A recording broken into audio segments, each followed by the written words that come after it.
Since the rollout of value-added tax, and for some, it may be time to review the process. Chairman of the Bahamas Chamber of Commerce and Employees Federation, Gowan Bowe, is one of those voices who supports that position. Millions have been collected in VAT since its introduction last January, and for Bowe, more can still be done to enhance the process.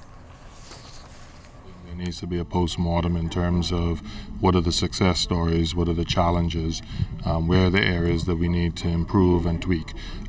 We kid ourselves if we believe it was a perfect rollout. It was certainly smoother than anticipated, and I think by and large the society has adapted to it, and so it really is a matter of saying how do we improve upon the successes that we've had. But we need to have an understanding on the resources that were able to be collected and how that will filter out into businesses.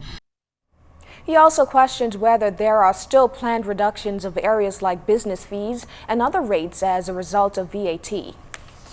When I say that business license fees in the original white paper were intended to be nominal at $100, $200 because VAT would be replacing them. There hasn't been any talk about that since then. The reduction in customs duties, we know that VAT came in at a very low rate. We know that there's still plans for the WTO accession, and so from that perspective we need to understand or at least comprehend what's going to take place with VAT and the taxation system. Latin American markets have been a key focus for those in the financial services industry, but the question is, how can the Bahamas continue to position itself to remain competitive? While former Financial Services Minister Ryan Pinder shared his views. Traditionally, we've only done asset management, private wealth. We've really started in the fund space now, but again, that's mostly in the private wealth management space.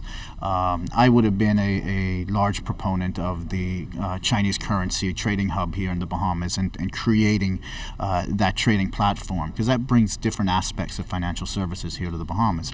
It positions yourself to be more commercial. So you're doing more commercial representation, you're doing currency transactions, you're doing more commercial loans, and you're representing more international business, especially the Chinese businesses that look to do business within this hemisphere. Latin America, they're starting a trade hub in Panama, for instance, with 5,000 Chinese businesses. Well, the Bahamas would have been a natural choice to do all of the currency transactions, all of the commercial representation, and eventually then all of the wealth management. So I think for success in the financial services industry of the Bahamas, innovation is required. The Rebuild Bahamas initiative has raised more than $800,000 for Family Island businesses ravaged during the passage of Hurricane Joaquin in October. CEO of the Bahamas Chamber of Commerce and Employees Confederation, Edison Sumner, says officials are now accepting applications for aid from business owners.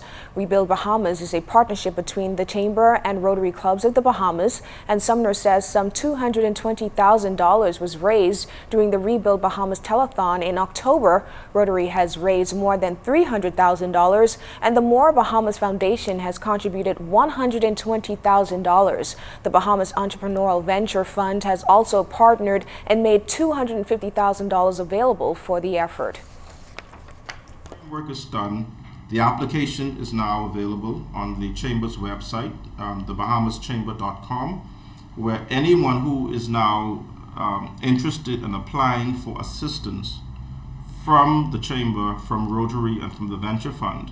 And we've got tiers of how we can assist these businesses throughout all the Family Islands, and that includes any industry that was impacted. Right? We've got limits that we can work with because it's not an infinite sum of money, but we'll do whatever we can to assist as many businesses as we can. Sumner says because they were handling funds from the wider community and international donors, they were attempting to ensure compliance, due diligence, and transparency was in place before the application phase. Assistance will extend to the retail sector, the fishing industry that was heavily impacted, service stations, bed and breakfast, or any business that was impacted by Joaquin. Sumner clarifies that the aid will only be for businesses and not for individuals looking to repair damaged homes and other property.